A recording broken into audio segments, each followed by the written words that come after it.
The 14-year-old boy just wanted to deposit a scholarship check with his own hands and efforts. But when he stepped into the bank with his brown skin and worn backpack, he was not only suspected, but also detained as a suspect. He was denied the right to call home.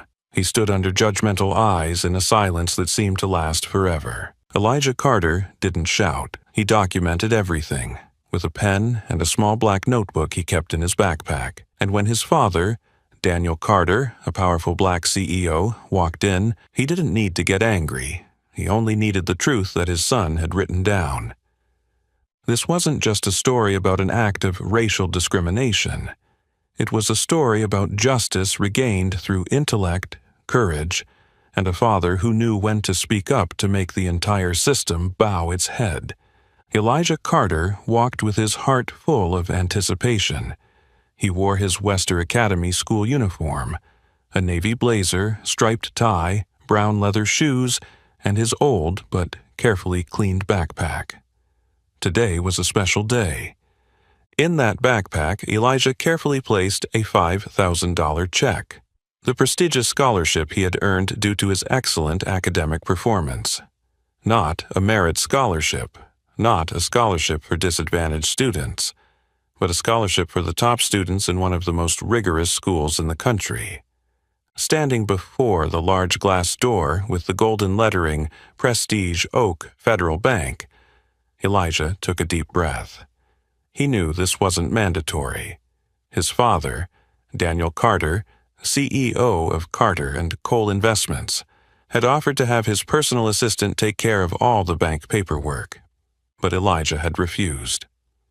"I want to do this on my own, Dad," he had said the day before. "I think it's time I learn how to handle my own money." Daniel had smiled, a rare smile full of pride, and gently patted his son's shoulder. "All right, but remember, you're a Carter. Hold your head high and walk like you deserve it." And now, Elijah stood in the grand hall of one of the oldest banks in the city. The scent of oak and granite lingered in the air. The polished counters reflected the light from the high crystal chandeliers. Under the gaze of many adults in business suits, the 14-year-old boy suddenly felt small. But that didn't stop him. His heart pounded, partly because he wasn't used to this environment, partly because he was nervous standing before adults without anyone by his side. But deep inside, Elijah felt ready. This wasn't just a simple task. This was the first step on his journey to becoming an independent man, just like his father, the one Elijah admired the most. He walked up to the counter, patiently stood in line, holding the stack of paperwork, the scholarship check, the school confirmation letter, student ID, and even his birth certificate, just in case. Elijah had prepared well. He didn't want anyone to think he wasn't serious. When his turn came, he smiled and told the teller, "I'd like to deposit this check into my account.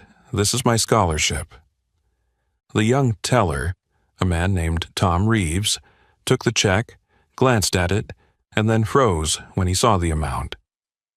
He looked up at Elijah, then back at the check. That gaze. For the first time that day, Elijah felt uncomfortable. It wasn't the look of someone verifying the validity of the check. It was the look of suspicion, as if Elijah had done something wrong. And then, from the right, the sound of high heels clicking on the marble floor, followed by a woman walking over. Victoria Hayes, the bank branch manager, tall and slim, with wavy blonde hair and a light gray vest with a shiny gold badge. She looked like she stepped out of a financial magazine, elegant but cold. Victoria didn't look at Elijah, just glanced at the check in Tom's hand, then spoke loud enough for everyone nearby to hear. $5,000 for a student? Where did he get that from? Elijah's face reddened. He quickly handed over the scholarship confirmation letter and his student ID, his voice calm. "I study at Wester Academy. This is a merit scholarship. All the paperwork is here." But Victoria didn't take them, nor did she read them. She crossed her arms, briefly scanned Elijah from head to toe, and then quietly, but coldly said, "We've had a lot of fake checks recently. It needs to be verified." Elijah felt his face burn. Something strange welled up inside him. It wasn't fear. It was a feeling of wounded pride. But he swallowed it down, trying to stay calm. He thought of his father's words, "Hold yourself together." Being strong doesn't mean yelling. "Can I call my dad?" he asked. "I left my phone at school. He's waiting for me to come home." Victoria frowned and waved her hand dismissively, as if brushing away an annoying breeze. "Not our problem.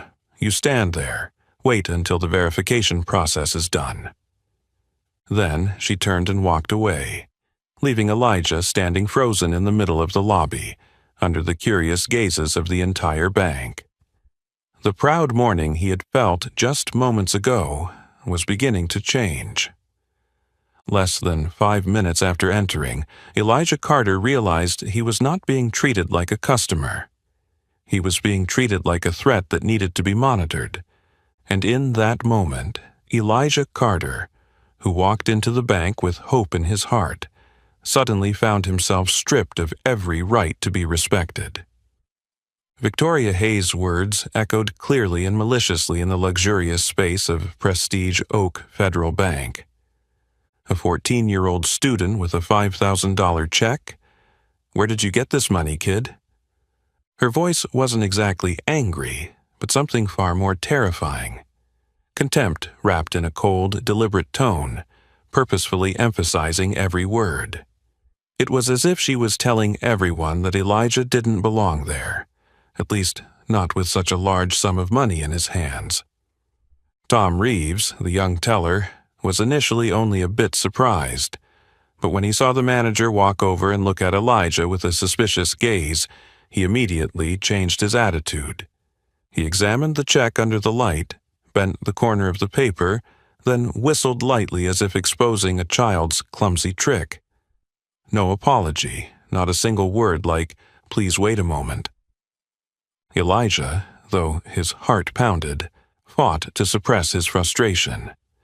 He handed over the scholarship confirmation signed by the principal of Wester Academy, along with his student ID and barcode. "I study at Wester. This is an academic scholarship. All the paperwork is here." Victoria glanced at the stack of papers, but didn't take them. She crossed her arms, pursed her lips as if she'd just heard an old, tired joke. Her gaze was full of suspicion, as though the truth Elijah had just spoken was a poorly scripted performance. "We've had a lot of fake checks recently. Some people exploit students. It sounds reasonable, but then it turns out to be all forged documents." She said this without looking at him. Her voice wasn't loud, but she made sure to speak just loudly enough for a white woman standing behind the counter to whisper, "Oh, really? I read about that in the news." A man in a suit nearby chuckled softly and shook his head. Elijah could feel the weight of their eyes boring into him. No one asked about the truth. No one cared that a black student might win a scholarship through actual talent. All they saw was his skin, and then they judged. Victoria didn't stop. She turned to Tom. "Keep the check. I'll handle the verification. As for the boy, let him stand over there." Then, turning to Elijah, she nodded slightly, but not with respect, more like a cold command. "Go over there. Don't disrupt the transactions of other customers." He slowly walked to the corner near the consultation counter, under the bright white lights and between the rows of expensive wooden chairs. But he didn't sit. No one told him he was allowed to sit. Elijah stood there, gripping his backpack straps tightly. The cold of the marble floor seeped through the soles of his shoes, making his feet numb. In his mind, one simple question echoed: what did I do wrong? Victoria Hayes was the type of person who didn't need to raise her voice to make others obey, because the way she spoke, the way she moved, the way she looked, made the person in front of her automatically feel inferior. At 47, she had spent nearly 2 decades climbing the ranks in this conservative banking system, not by kindness, but by her ability to read her customers and place the right people into the right boxes in her social hierarchy system. White skin, Armani suit, Midwestern accent, easily placed in the priority box. Southern accent, school uniform, dark brown skin, sorry, caution box. To Victoria, Elijah Carter would never belong here. It didn't matter where he came from, it didn't matter who his father was, and it certainly didn't matter that the check he held was entirely legitimate. Just one look, and she had made her judgment. And in her cushioned world, that boy was just an out-of-place mark that needed to be silently eliminated. Across the room, a female employee watched the entire scene. Melody Tran, an Asian American, the only one who briefly squinted with disapproval, but she stayed silent. She had once been reprimanded by Victoria for smiling too friendly at a Hispanic customer just last week. Elijah remained standing still. He didn't speak. He didn't cry. He didn't argue. But in his head a strange emotion began to rise. It wasn't just hurt, it was a burning mixture of humiliation and anger. And he knew. This was no longer about depositing money. This was a test, a slap in the face to his self-worth that he had built through countless hours of studying, late nights writing papers, and every question answered with his own effort. The $5,000 check was now locked in the temporary vault. But what was really being held back was Elijah's right to be trusted.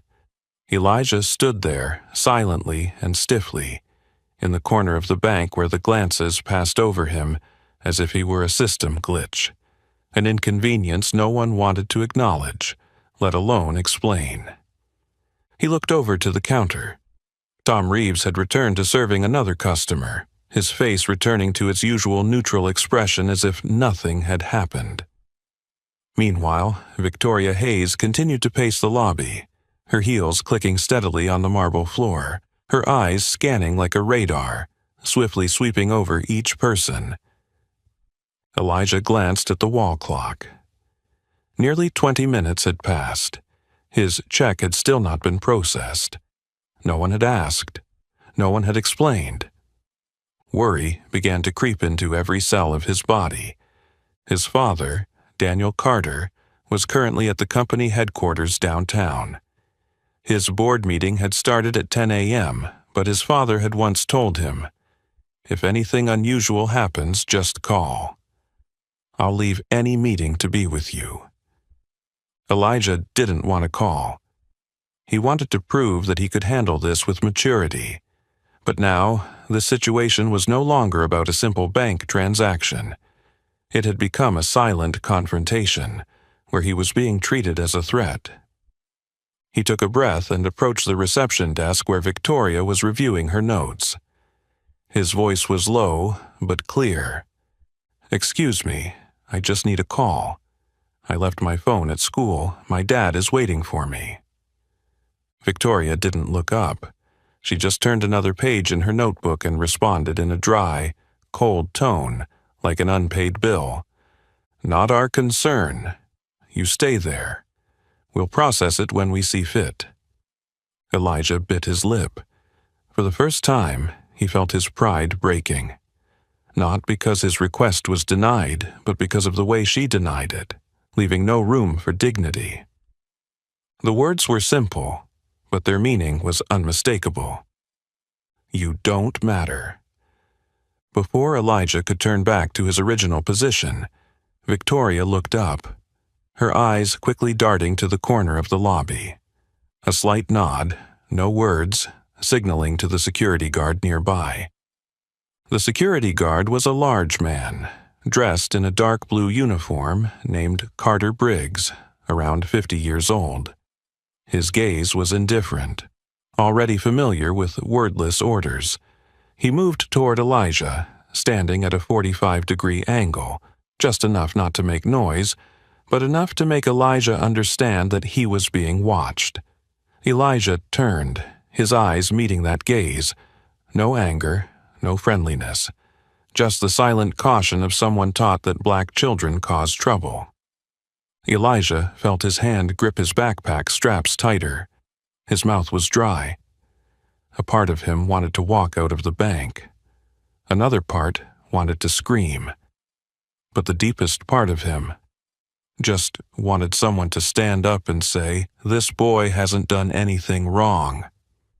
But no one did. The adults around him, those withdrawing money, sipping free coffee, all saw the scene. A boy detained, monitored, simply for handing over a $5,000 check. But no one said anything. They were too used to people like Elijah being treated as though they didn't belong. Victoria walked past Elijah, not looking directly at him, but her words fell like a silk-covered blade. Best not to cause trouble. There have been some unfortunate incidents lately with young people lacking patience. Her words weren't threatening, but Elijah clearly heard a vague but chilling implication.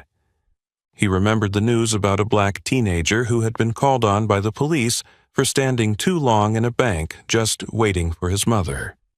He recalled a case from another state, where a student was forced to kneel in the middle of a store for being suspected of using a fake credit card. The card was his father's. And now Elijah realized he could be the next name. He took a deep breath, trying to stay calm. His small shoulders didn't flinch, but inside, a storm raged. He looked around. Melody Tran was still standing in the corner on the right, glancing at him, but staying silent. A middle-aged man nearby pretended to scroll on his phone, but his eyes still looked over at this side through the glass reflection. The entire bank lobby, with its crystal chandeliers, expensive stone floors and banners reading "Fair treatment for all customers," was witnessing a boy being isolated like an undefined commodity. The check sat in the vault. Trust was being withheld, and he was stripped of the right to speak. Elijah closed his eyes for a moment. He imagined his father's voice in his ear. "You will face injustice, Elijah, but you must know when to be silent and when to stand up." He didn't know what to do next, but he was sure of one thing: he was not wrong. Elijah stood still in the hallway lined with glossy stone tiles running along the edge of the banking hall. A corner, just secluded enough not to block the passage, but too empty for no one to notice. A place where the lights shone harsher, the floor colder, and every sound, no matter how small, rang sharp as metal. The security guard had returned to his position but kept his eyes fixed on him. Tom continued serving other customers. Meanwhile, Victoria Hayes, in her perfect gray suit, with her blonde hair neatly curled like a model, continued to pace the hall, as though she were orchestrating a stage where everyone was just a pawn she could manipulate. Only Elijah was no longer a customer. He was slowly becoming a symbol of abnormality, an isolated shadow in a room where everything was designed to exude politeness. Then, as an invisible chain reaction, whispers began to rise. Did he steal the check? A kid like him gets a scholarship? An elderly woman, wearing glasses, sitting 3 seats away, pulled her handbag closer to her. Another bank employee passed by, glancing at Elijah, then turned to whisper something to the person next to her, and they both laughed. Customers came and went. No one spoke to him, but their looks said enough. "You don't belong here." Elijah gently lifted a hand to brush his hair. Not to fix it, but just to do something. A small action to remind himself that he still had control over his body.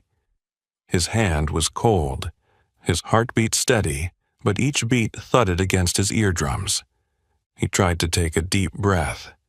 His father's words echoed like a protective mantra. Never get angry, son. People will find any excuse to make you lose control. You don't have the privilege of getting angry. Keep yourself together. Elijah gritted his teeth. He had encountered injustice. He had seen favoritism, but never had it been so direct. He didn't need anyone to say that his skin color was the problem. This entire space had already said it for him. At the front desk, Victoria was attending to an elderly white couple who had just entered. She smiled brightly, shook their hands, and personally led them to the VIP section by the window, where there was free black coffee and velvet-cushioned chairs. Just 5 minutes earlier, a black man, dressed in a wrinkled gray shirt and carrying a folder, had entered. Elijah had seen him walk up to the customer service desk, politely ask for advice on a small business account, but as soon as Victoria saw him, she waved him off coldly. "The system is running slow. Come back later." He nodded silently and walked out, looking disappointed. No one apologized to him. No one asked for more information. Then, another white couple entered. Same paperwork, same request. But Victoria suddenly brightened, inviting them to a private table, and even called another employee to serve them more coffee. Elijah watched it all, and something clicked inside him. This wasn't delays due to verification. This was selection. This was exclusion. This was discrimination. A sound broke the silence, the click of Victoria's high heels approaching. She glanced at Elijah as though he were a forgotten object to be discarded, then said, loud enough for the security guard to hear, "Keep an eye on him. Don't let him wander off. We still have to verify." Elijah turned his face away. He didn't want anyone to see his eyes starting to redden. Not because of weakness, but because of rage. But he still didn't move. He didn't even step out of his spot. A 14-year-old boy using silence to fight against the cold humiliation dressed in professionalism. The punishment in this place didn't come from physical blows. It came from looks no one wanted to explain, from long, drawn-out moments no one bothered to end, and from an invisibility deliberately imposed. At that moment, a bank employee, Melody Tran, passed by and stopped briefly. She looked at Elijah. This time, she didn't look away. "Are you okay?" she asked softly, just loud enough for him to hear. Elijah nodded, not speaking.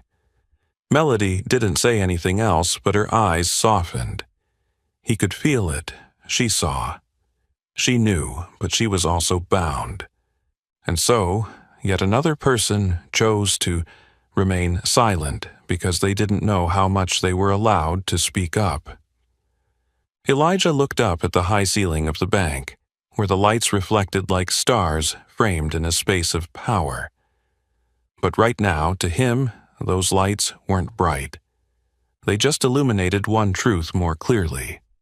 Sometimes, a place called customer service becomes a place to test one's patience and humanity, and where financial justice should be protected, it became the quietest form of mental torture.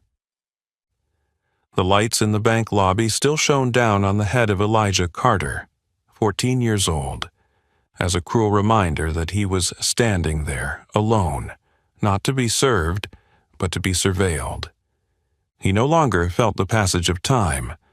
All that remained were long moments like a rope tightening around his neck, pulling each second taut with silent waiting. And then, when he looked up, he caught sight of something that would stay with him for life. Victoria Hayes, the woman who had waved him off as if he were a beggar, was smiling brightly. She bent slightly to shake hands with a white man in a beige suit, accompanied by his wife carrying a dark-colored Hermes handbag. They had just stepped into the bank, and within 3 steps they were greeted by Victoria as if they were long-time VIP clients. "Hello, Mr. and Mrs. Gilmore. It's been a while since you visited our branch. Today I'll personally assist you, she said with a voice as sweet as honey. She waved over to a distant staff member, signaling to prepare a private room. Elijah saw a silver tea tray and gold-rimmed porcelain cups brought out in less than 2 minutes. He didn't need to ask any more questions. He didn't need anyone to explain, just compare. Less than 15 minutes earlier, a middle-aged Hispanic man wearing a faded gray shirt had walked in, carrying a folder and an old baseball cap. Elijah remembered his face clearly as he smiled, trying his best to be polite, and asked Victoria, "Hello, I'd like to inquire about opening an account for a small business." Victoria barely glanced at him. "The system's slow. Please come back later." She turned away without waiting for a thank you. Elijah had felt something was wrong back then. But now, seeing the stark contrast, one person rejected without reason, another welcomed like royalty, all his doubts vanished. This wasn't personal, this wasn't about procedure, this was an unspoken policy, a mechanism for choosing who deserved to be welcomed, and who needed to be dismissed with just one glance. Elijah furrowed his brow.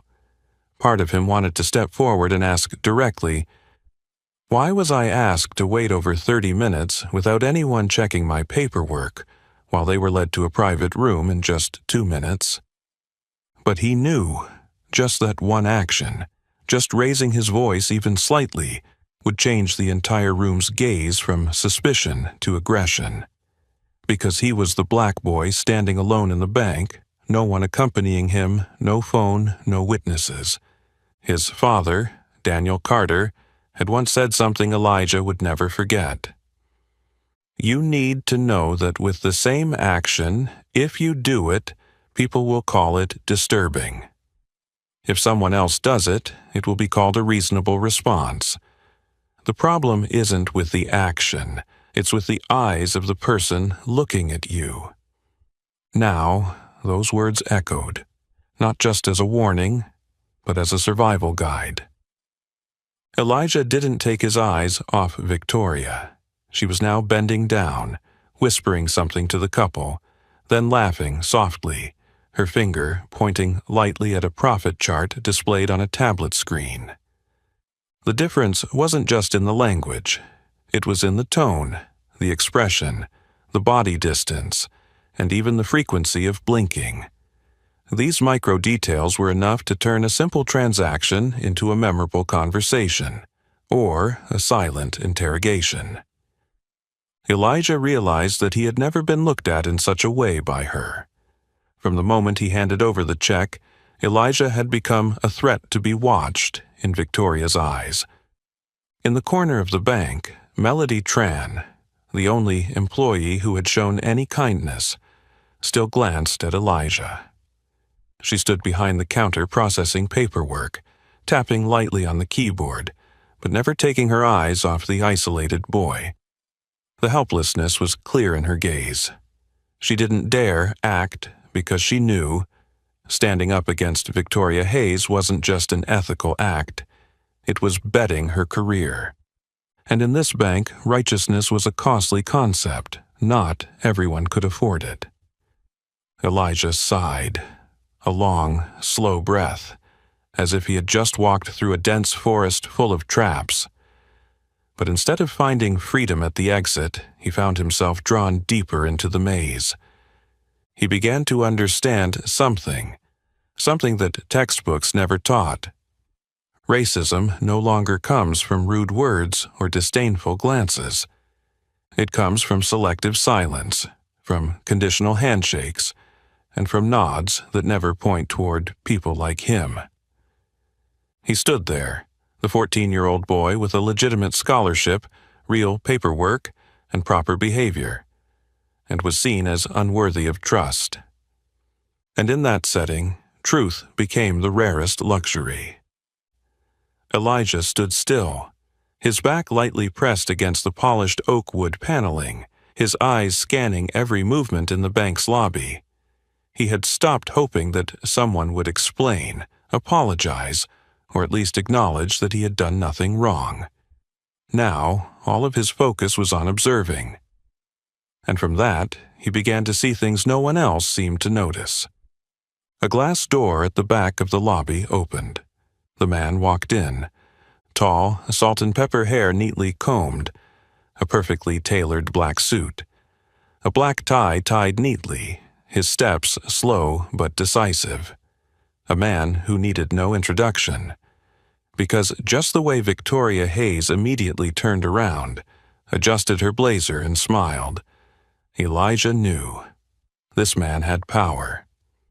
And just a few seconds later, the name flashed in Elijah's mind like an electric current. Harrison Wells.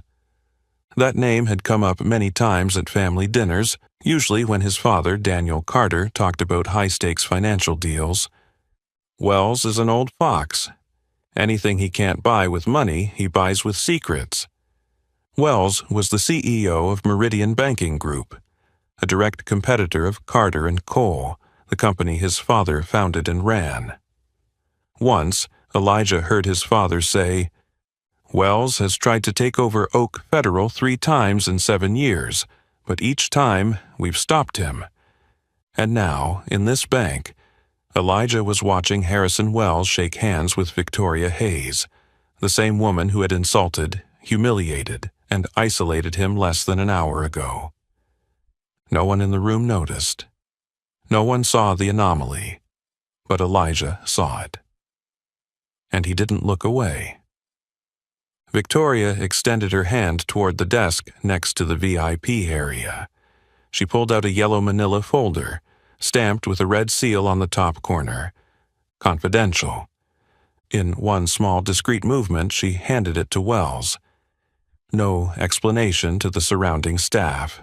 No documentation. No cameras facing that area. A perfect blind spot in the lobby layout that Elijah had seen before. Wells took the file, flipping it open as if he already knew the contents. His eyes narrowed as he skimmed through the pages, his mouth remaining still, but his expression clearly showing satisfaction. A slight nod. Then he tucked the folder into his brown leather briefcase, locking it with a silver clasp. The entire exchange took less than 3 minutes, but it was enough for Elijah to understand. This was not a routine banking transaction. His hand clenched the strap of his backpack. His heart raced, no longer from fear, but from the fury that was building up to its maximum. He knew no one would believe the word of a 14-year-old boy standing in the corner of the room. But he also knew that this couldn't just stop at observation. Elijah glanced down at the black leather notebook hanging from his backpack, the one he always used for notes, study plans, and to track the oddities in his school life. He opened it and quickly jotted down 10:47 a.m. Harrison Wells, CEO Meridian, appeared. Victoria Hayes handed over confidential file. No supervision. Wells left with the documents. When Elijah looked up, Victoria had returned to the lobby. The professional smile on her face had faded. Instead, she wore an unusually focused expression. But her gaze, when it met Elijah's for a brief moment, froze. Not surprise, not fear, but awareness. Victoria realized Elijah had witnessed the entire exchange. Her eyes drilled into him, silently questioning, "What did you see? How much do you know?" And Elijah responded with a silent, unwavering stare. A wordless challenge from a child who was no longer a customer, but a witness. He didn't know the contents of the file, but he knew one thing. If Harrison Wells had gotten anything from Victoria, it was certainly illegal, and perhaps his father's bank was being betrayed from the inside. At this point, Elijah was no longer the child humiliated for his skin color. He had become the holder of a darker secret, and the scariest part, he had only just begun to see the surface. Elijah's hand trembled slightly as he placed the first stroke of his pen on the ivory-colored page. The ink from the black ballpoint pen followed every small movement, steady like the breath of someone walking in the dark. Each letter, each line acting like a tether to steady the reality that was beginning to distort before his eyes. 10:47 a.m. Harrison Wells appears. Victoria Hayes hands over confidential file. Wells nods. No one witnesses, no receipt is recorded. The documents are taken out of the bank. Each word Elijah wrote was neat, careful, aligned. Just like his father had taught him. The truth doesn't need to be shouted, just write it down correctly. His left hand lightly rested on the notebook, covering what he had written. Because he knew, if Victoria or anyone else saw what he was recording, their silence would no longer be indifferent. It would become pressure. It could be coercion. It could be a threat. And he was only 14. No one would stand up for him unless there was proof. He lifted his head, his eyes scanning the familiar room that now seemed filled with hidden meanings. Every person, every step, every movement, all seemed normal. But beneath that surface was a system with selectivity, stratification, where power and guilt walked hand in hand, wrapped in glass, the scent of oak wood and slogans like integrity, trust, serving the community. Victoria Hayes was standing at the counter, answering something to Tom Reeves, her face unusually tense. Gone was the perfect receptionist smile she always wore. Gone was the self-satisfied expression. Instead, there was a defensive look. For a brief moment, her eyes darted toward Elijah. It wasn't contempt this time, but evaluation. Elijah immediately understood. She knows I saw. And now she's wondering what I'm going to do with that. He looked away, but not to avoid her gaze, just playing the part of a scared child, as they wanted him to appear. But inside, Elijah was ready. He knew what he had witnessed could be evidence of a conspiracy, a betrayal, even an act of selling insider information, an offense enough to ruin anyone's career. The boy's mind raced faster than ever. He reviewed every detail. How had Victoria hidden the file so well? Had anyone else in the bank seen? No recordings, but Wells' look had confirmed. He was satisfied. Elijah hadn't just witnessed a shady transaction. He had seen collaboration between an insider and a top competitor. And, ironically, everything had unfolded right in front of a child the entire system had tried to ignore. He recalled his father's words from a weekend evening when they were watching an economic news broadcast. When someone is hiding something significant, they'll think the child is the last person who will understand. And that's when you have the advantage. Now, those words weren't just a theory. They were alive, taking form, and the only person who could expose it was Elijah Carter. He lowered his pen once more, writing the final line clearly. I am not invisible. I am remembering everything. And then, gently, he turned the page, a new blank page, not to forget, but to prepare. He still didn't know what he would do next. He only knew that if he stayed silent, if he ignored it, if he let Victoria and Wells continue their actions, this bank might collapse, his family's reputation would be tarnished, and the truth would be buried in a locked file forever. No, Elijah wouldn't let that happen. From his position, he looked up at the wall clock. 11:06 a.m. Almost an hour had passed since he walked into the bank with a confident smile and a scholarship check. Now, he was no longer the boy there to deposit a check. He was the only witness to a conspiracy, and he had to survive this place with the truth. Elijah Carter carefully closed his black leather notebook, his fingers gripping the spine as if afraid that the moment he let go, everything he had written would vanish from reality, just like how his trust in fairness here had evaporated. On the marble floor, the sound of Victoria Hayes's high heels echoed again. No longer the leisurely steps she had before. Now, each step was quicker, more hurried, like the ticking of an alarm clock in the mind of someone who knows they've just made a mistake. When she stopped in the middle of the lobby, her gaze landed directly on Elijah and lingered longer than necessary. Elijah didn't lower his head, he didn't look away, but inside, an indescribable feeling crept in. She knew. He had witnessed. He had recorded. And now, he had become a threat. Victoria subtly turned her head, leaning toward the security counter. No words were necessary, just a light hand gesture, a sharp eyebrow raise. Carter Briggs, the large, muscular security guard, immediately understood the signal.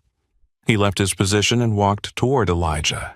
His heavy footsteps were slow, like a warning beat. When he reached Elijah, he stood at an angle, silent, his arms crossed as he looked at him with eyes full of unspoken meaning. "I'm here. You're not going anywhere." Elijah felt every muscle in his body tense. His heart pounded so loudly that he could hear each beat in his ears. He wasn't afraid of being harmed, at least not in a physical way. But he knew that if he were pulled into a private room, if he were separated from this public space, then anything he said would go unheard. If they take me to a private room, will anyone know? The question gnawed at Elijah's mind like sharp claws. He remembered the stories his father had told him about temporary detentions with no records, about internal surveillance that was really just whitewashing through silence. And he knew he was standing at the threshold of that moment.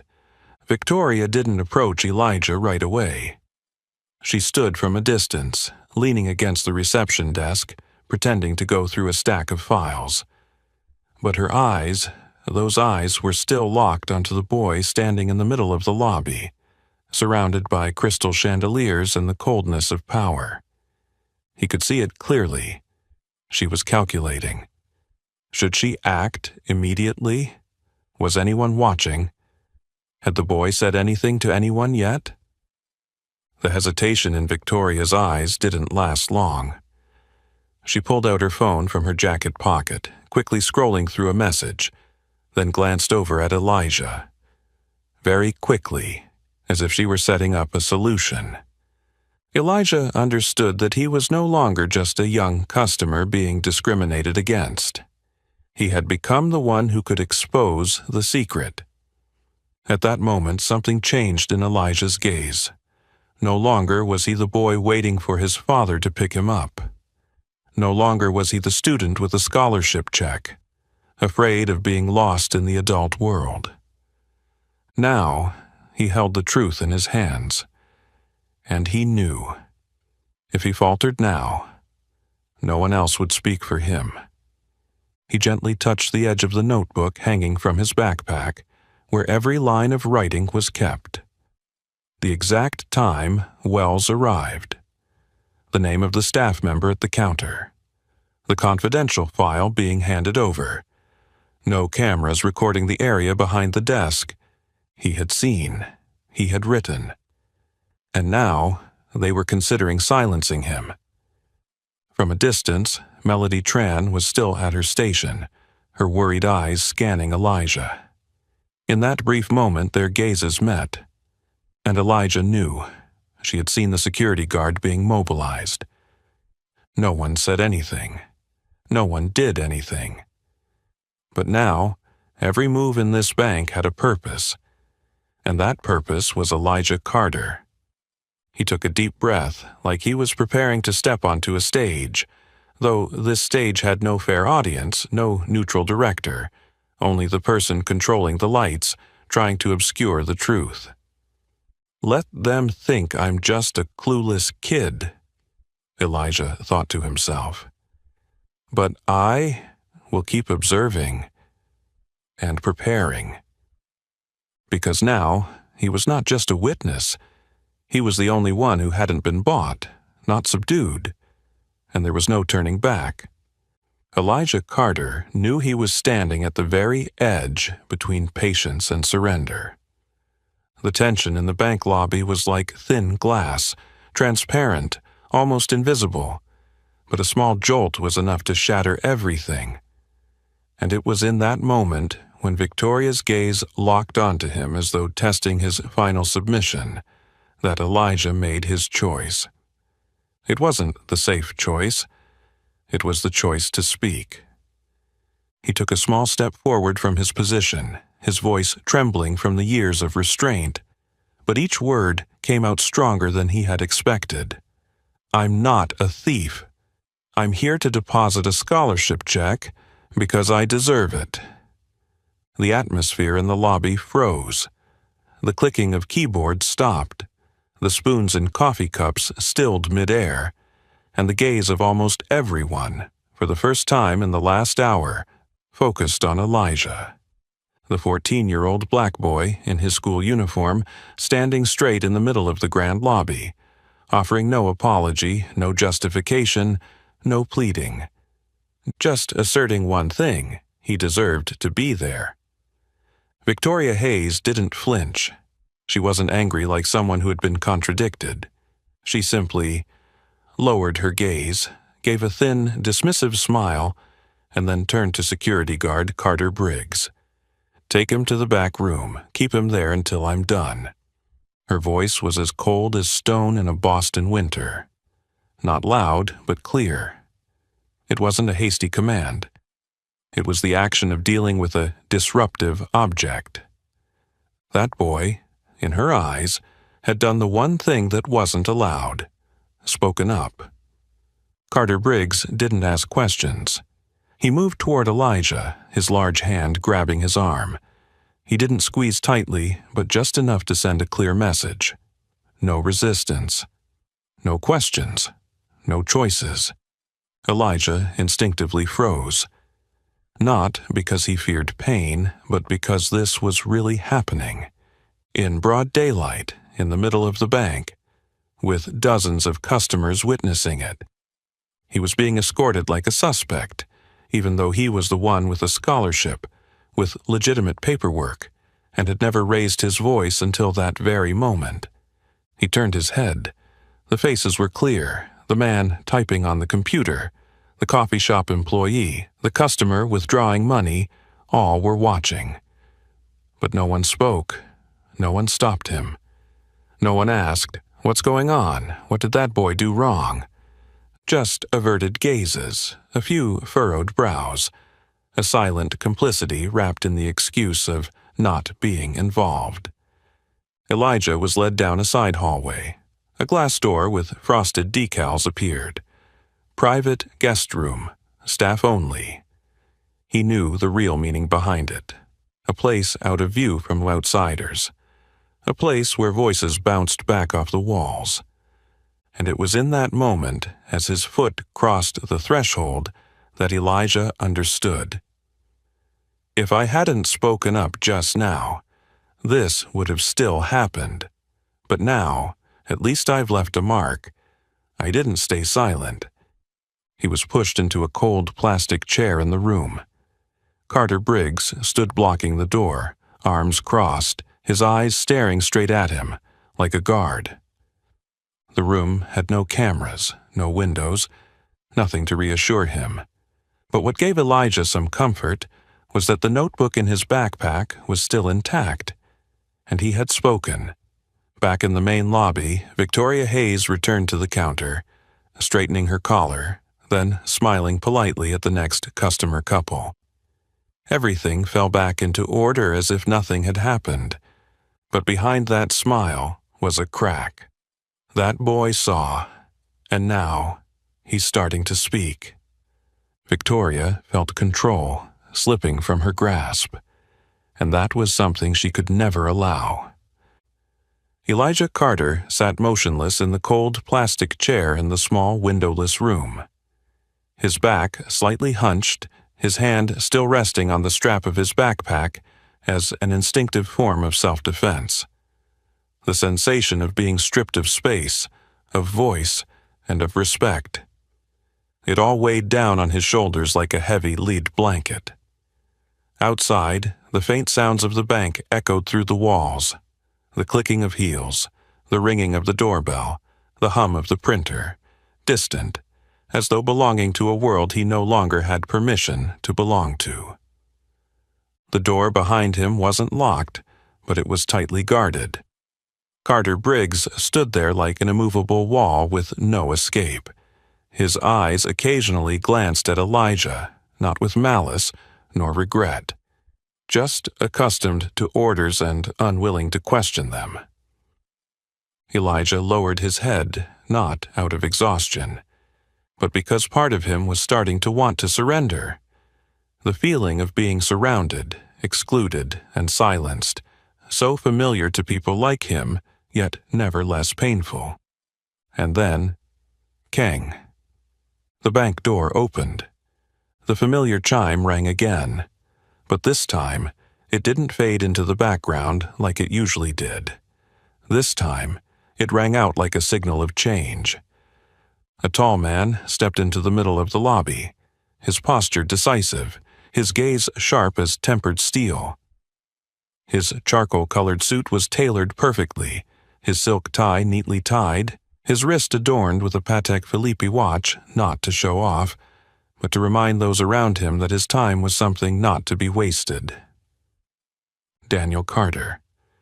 No one in the bank spoke his name, but almost everyone recognized him immediately. A few employees froze. Tom Reeves, the one who had checked Elijah's check like a suspicious item, dropped his pen on the desk. Melody Tran's mouth hung open. Victoria Hayes turned her head. The look in her eyes shifted instantly, from active to defensive, from authoritative to cautious. "Mr. Carter," she spoke first, trying to maintain professionalism. But Daniel didn't respond. His eyes scanned the lobby, not to find the manager, not to ask for directions, but to find a familiar face he didn't see. And then he turned to the nearest employee, his voice low but clear. "My son, Elijah Carter. Where is he?" No one answered immediately. No one wanted to be the one to speak. That name, Elijah, now felt like a code that threw the entire system off beat. Victoria stepped forward, trying to hold herself together, but her voice trembled slightly. I believe the boy is in the back waiting room. We're just—" "I didn't ask for reasons," Daniel interrupted. "I asked where he is." His voice wasn't loud, but there was something colder than anger in each word, a kind of authority that didn't need to be flaunted, just needed to be present. She was about to speak again, but he walked past her as if she didn't exist. Elijah heard the sound of shoes, the distinct, steady click of leather shoes on the stone floor, slow, deliberate, and getting closer. He looked up, and his gaze met his father's. Daniel stopped right at the door of the room. No words immediately, just a look, a gaze that pierced through every distance, every door, every nameless wound. Elijah didn't cry, but the hand gripping the strap of his backpack loosened. "Are you okay?" Daniel asked, his voice still steady, but his eyes were flames. I was held," Elijah replied, his voice shaking but his gaze unwavering. "They said my scholarship check was suspicious." Daniel didn't ask further. He turned and glanced at Carter Briggs, just a single look, and without a word, the security guard stepped back, as though being thrown from the wall of power he thought he controlled. Just a few minutes later, Elijah walked out of that room. No longer the isolated boy, but the one about to make this entire bank face the truth. Daniel stood next to his son, his hand resting lightly on his shoulder. In Elijah's hand, still the black leather notebook. He didn't need any other weapon, just the truth, and the one who had listened. Elijah stepped out of the room like he was escaping from a glass prison. A prison everyone saw, but no one called by its true name. And right at the door, Daniel Carter was waiting. He didn't say a word to Victoria. No need. Everything that needed to be said was already clear in his gaze. A look of a father who had just discovered his son had been humiliated, and a CEO who had just realized that the system he trusted was being breached from within. He walked up, knelt on one knee, and placed his hand gently on his son's shoulder. "Elijah, what happened?" Elijah didn't answer right away. He quietly opened his backpack, pulling out the black leather notebook he had always considered his rearview mirror of memory. Every page was a silence that had been recorded, and now it had become his weapon. He opened to the last page he had written, handed it to his father. No words, no explanations. Daniel took it, reading each line slowly, one by one. Harrison Wells appeared at 10:47. Victoria Hayes handed over the confidential file. No supervision, no official record. Wells left with documents belonging to Oak Federal. Beneath, Elijah had clearly noted, "At the same time, I was denied the right to make a call, kept in the room, and treated like a criminal." Daniel didn't close the notebook. He still held it in his hand as he stood up. But his face was no longer that of a father. It was the face of a storm beginning to form. He walked straight to the front desk, where Victoria Hayes was standing holding her tablet, trying to maintain her indifferent expression as if everything was just as planned. But Daniel's eyes, cold, silent, sharp as steel, made every layer of her disguise fall away. "Miss Hayes," he said slowly, each word landing like a hammer, "I have evidence showing that you discriminated against a customer, abused your power, and leaked internal documents to a competitor." The entire lobby fell silent, as if someone had sucked all the air out of the room. Tom Reeves, the teller who had handled Elijah's check, dropped his pen on the desk. Another security guard outside the door looked at Victoria, his gaze wavering. Melody Tran stood still in the distance, holding a stack of documents, her face unchanged, but her eyes were burning with quiet fire. Victoria still tried to cling to her last mask. She curled her lips, speaking through gritted teeth. "I don't understand what you're talking about. If this is about the boy, I was just following protocol." "No," Daniel interrupted, his voice not loud, but enough for the entire bank to hear. "You didn't follow protocol. You abused your authority. You illegally detained a minor. You refused to allow a phone call, and most importantly, you assisted Harrison Wells, a direct business rival, by handing him confidential information from this bank." He raised Elijah's notebook high. "It's all recorded, clear timestamps, clear names, clear actions, and there are witnesses." Victoria took a step back. For the first time that day, her face truly changed. She looked around. No one avoided her gaze. No one lowered their head. No one showed any sympathy. The people who had once smiled politely at her, who had avoided her when she passed by, now stood silently, watching. Daniel didn't give her the chance to escape with words. "I didn't come here to ask for an explanation. I came here to end this. Ms. Hayes, you are suspended, effective immediately, and you will be internally investigated, both for your unethical actions and the possibility of involvement in corporate espionage." Though the words weren't read by a judge, they landed like a sentence. Victoria opened her mouth, but no words formed into sentences. The power she had once used to suppress Elijah, to keep him silent, afraid in that cold corner, had now been turned on her, and no one stood between to shield her. Daniel nodded slightly toward another security guard. "Take her out of here, and make sure everything is documented." The guard nodded and moved toward her without delay. Victoria didn't resist. She walked away, her heels clicking on the floor, no longer controlling the space, but like a death knell for the false power that had just been exposed. Elijah stood next to his father, still silent. But this time, it wasn't because he was forbidden to speak. It was because everything he needed to say, his father had already said it for him, and those words had not only saved him, but were now beginning to save the bank from the very sickness it had refused to acknowledge. Victoria Hayes had never been accustomed to being contradicted, let alone imagined a day when her power, built over nearly 2 decades, would be overturned right in the very place she had established it. But now, standing before Daniel Carter, a top-tier CEO and a father protecting his son, she was completely lost.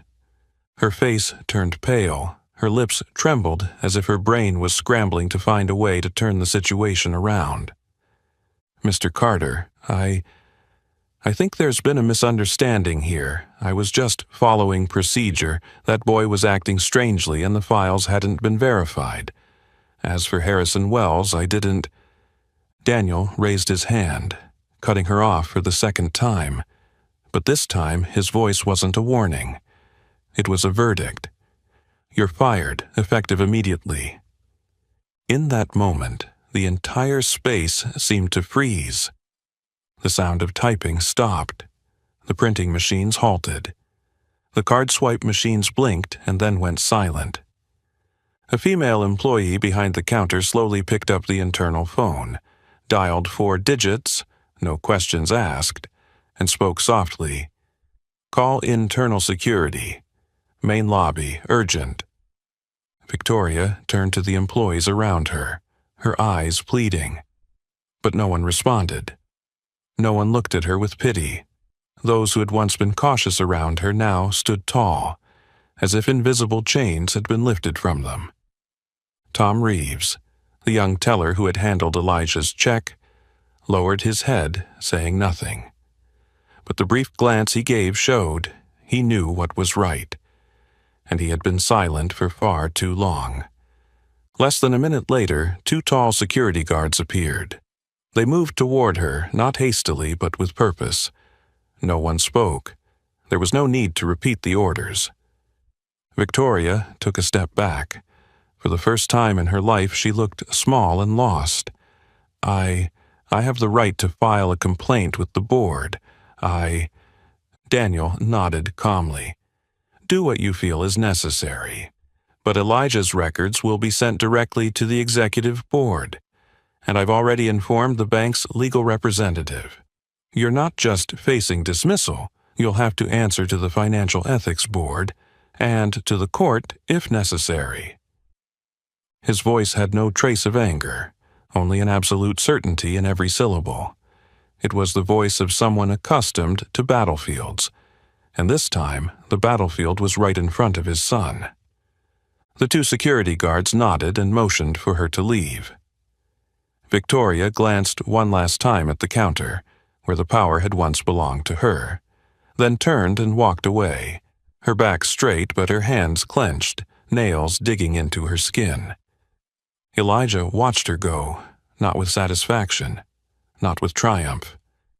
Just lighter, as if the weight that had been pressing down on his chest for the past hour had finally been lifted. Daniel placed his hand on his son's shoulder. No words of praise were needed. His presence, and the way he did what was right, was the highest affirmation Elijah could receive. The entire bank lobby remained silent after Victoria left. Daniel turned, looking directly at the employees standing nearby, and said clearly, "I didn't come here as a shareholder or a CEO. I came here as a father. And I want all of you to know this. No one, no matter who they are, should be treated the way my son was treated today." He paused, his eyes scanning the room. "From now on, every act of favoritism, discrimination, and abuse of power at this branch will be audited. And I and the new board of directors, will ensure that no one ever has to write in Elijah's notebook again." His gaze was no longer as sharp as a knife, but filled with humanity. And in that silence, the first round of applause rang out. From Melody Tran, The young employee who had remained silent all morning now stood up, clapping, as if to say, "Finally, someone had stood up." The applause spread like wildfire across the dry field. One person, then two, then the whole lobby. Elijah stood in the middle of it all, not as a victim, but as the one who had led the transformation. Elijah stepped out of the room as though escaping from a glass prison. A prison that everyone could see but no one dared name. And right at the door, Daniel Carter was waiting. He didn't say a word to Victoria. No need. Everything that needed to be said was already clear in his gaze. The look of a father who had just discovered his son had been humiliated, and a CEO who had just realized that the system he trusted was being breached from within. He walked up, knelt on one knee, and placed his hand gently on his son's shoulder. "Elijah, what happened?" Elijah didn't answer immediately. He quietly opened his backpack, pulling out the black leather notebook he had always considered his rearview mirror of memory. Every page was a silence that had been recorded, and now it had become his weapon. He opened to the last page he had written, handed it to his father. No words, no explanations. Daniel took it, reading each line slowly, one by one. Harrison Wells appeared at 10:47. Victoria Hayes handed over the confidential file. No supervision, no official record. Wells left with documents belonging to Oak Federal. Beneath, Elijah had clearly noted, "At the same time, I was denied the right to make a call, kept in the room, and treated like a criminal." Daniel didn't close the notebook. He still held it in his hand as he stood up, but his face was no longer that of a father. It was the face of a storm beginning to form.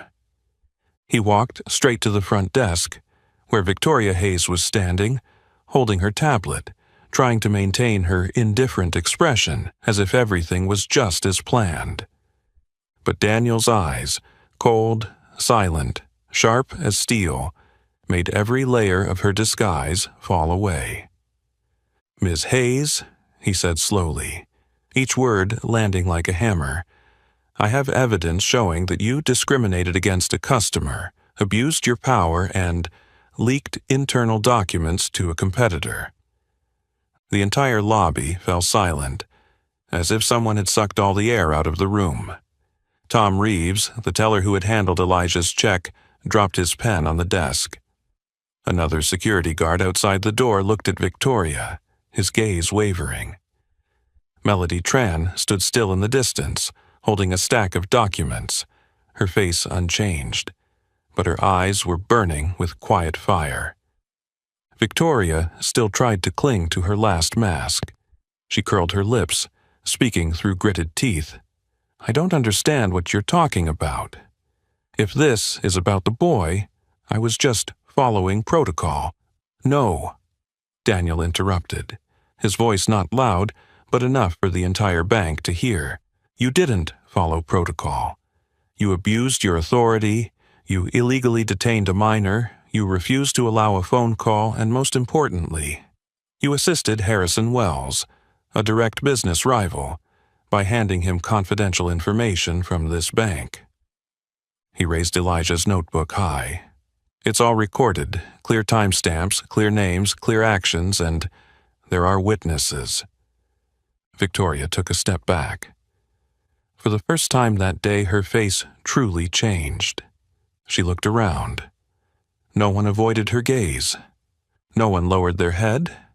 No one showed any sympathy. The people who had once smiled politely at her, who had avoided her when she passed by, now stood silently, watching. Daniel didn't give her the chance to escape with words. "I didn't come here to ask for an explanation. I came here to end this. Ms. Hayes, you are suspended, effective immediately, and you will be internally investigated, both for your unethical actions and the possibility of involvement in corporate espionage." Though the words weren't read by a judge, they landed like a sentence. Victoria opened her mouth, but no words formed into sentences.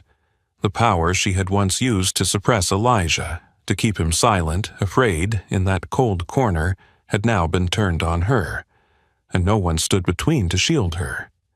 Daniel nodded slightly toward another security guard. "Take her out of here, and make sure everything is documented." The guard nodded and moved toward her without delay. Victoria didn't resist. She walked away, her heels clicking on the floor, no longer controlling the space but like a death knell for the false power that had just been exposed. Elijah stood next to his father, still silent. But this time, it wasn't because he was forbidden to speak.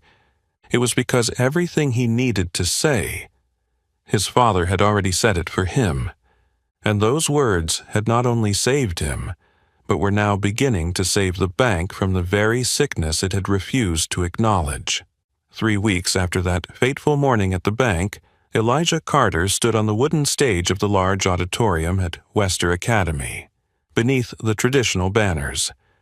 Veritas, Integritas, Disciplina. Truth, integrity, discipline. He wore his school uniform as usual, a neat blazer, a carefully tied tie, his hair combed to the side. But today, Elijah was not just a standout student at Wester. He was the chosen keynote speaker for the entire school's Leading the Path to Justice seminar. Seated in the audience were more than 500 students from various states, different ethnicities and backgrounds. Some had been teased for their poverty. Some had been ignored in class because of their brown skin, frizzy hair, or difficult-to-pronounce names. And now, they were silent, listening to one of their own stand up and recount the journey that forced the entire system to change.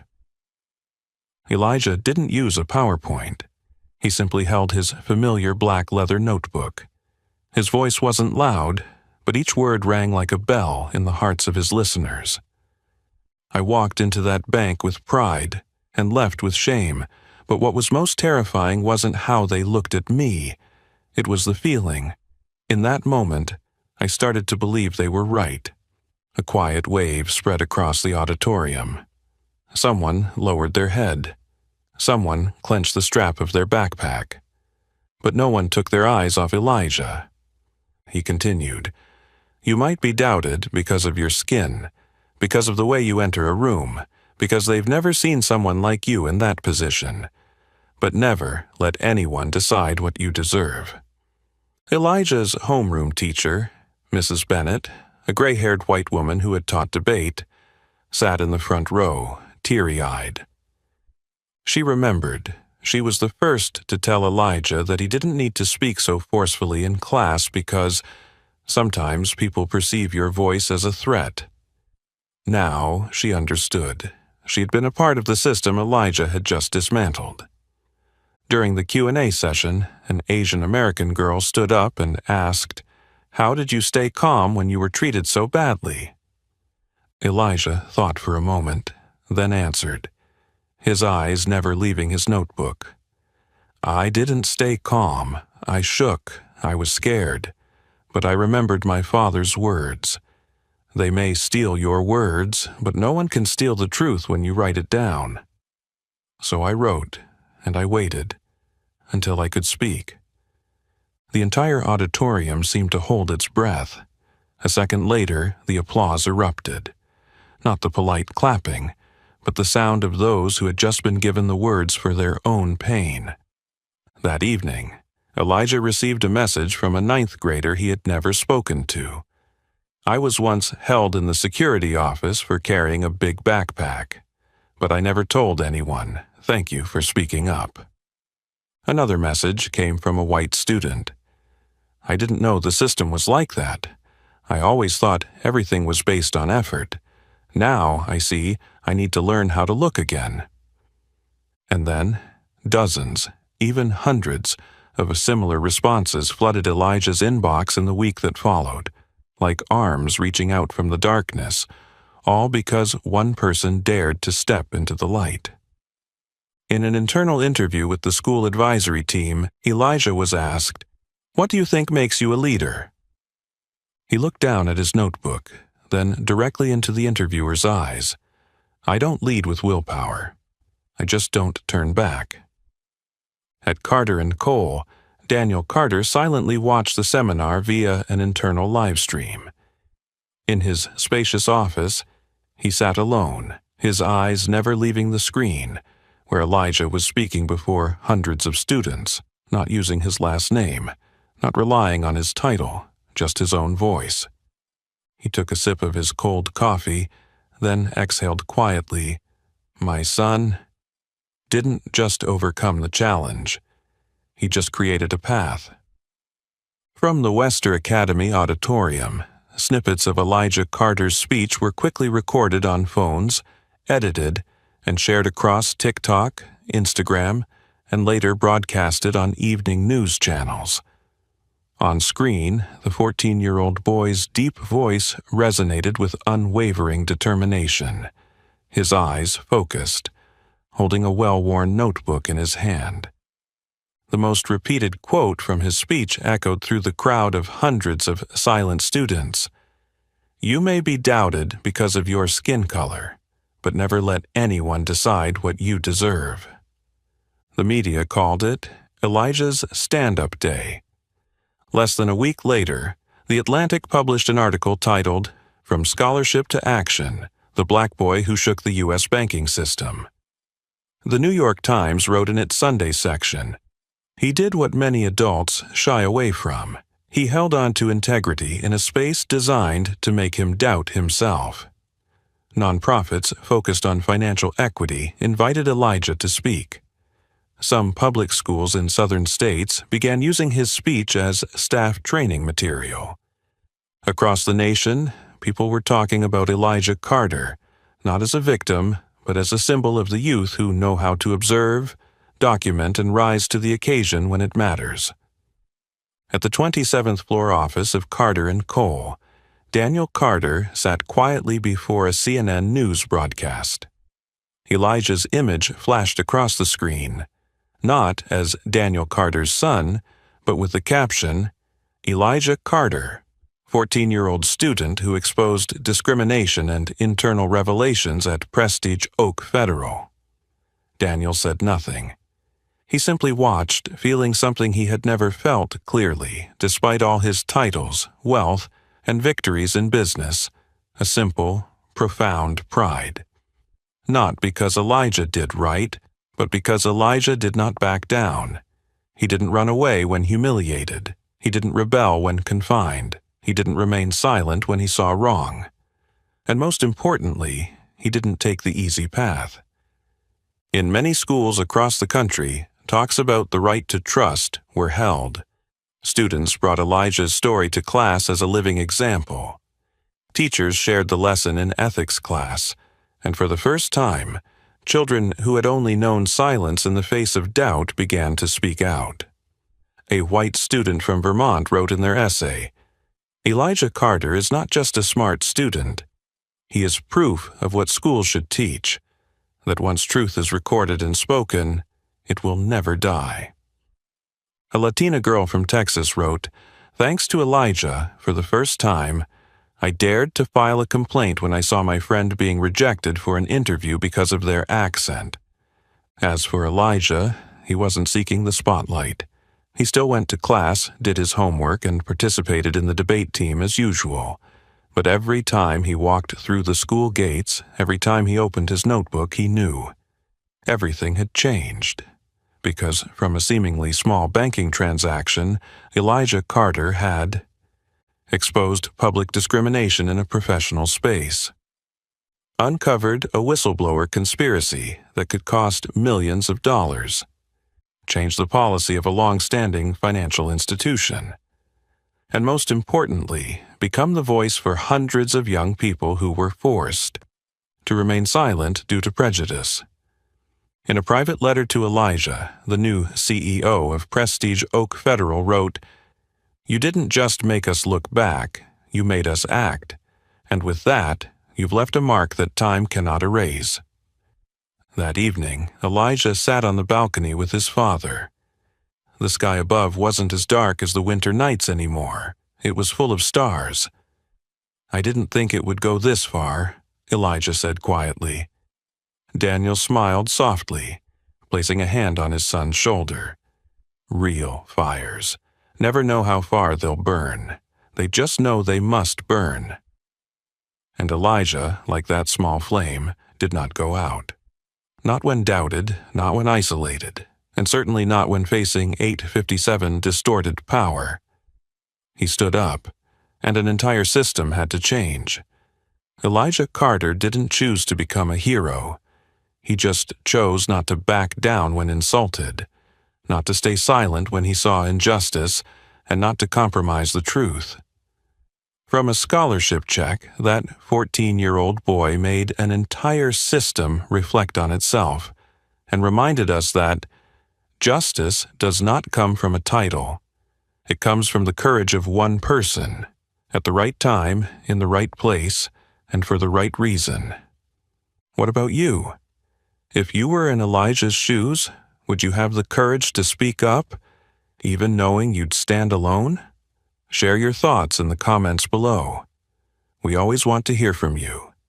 If this story inspired you, please like, share, and subscribe to the channel, so you won't miss out on future content about justice, dignity, and those who quietly but irreversibly change the world. See you in the next story.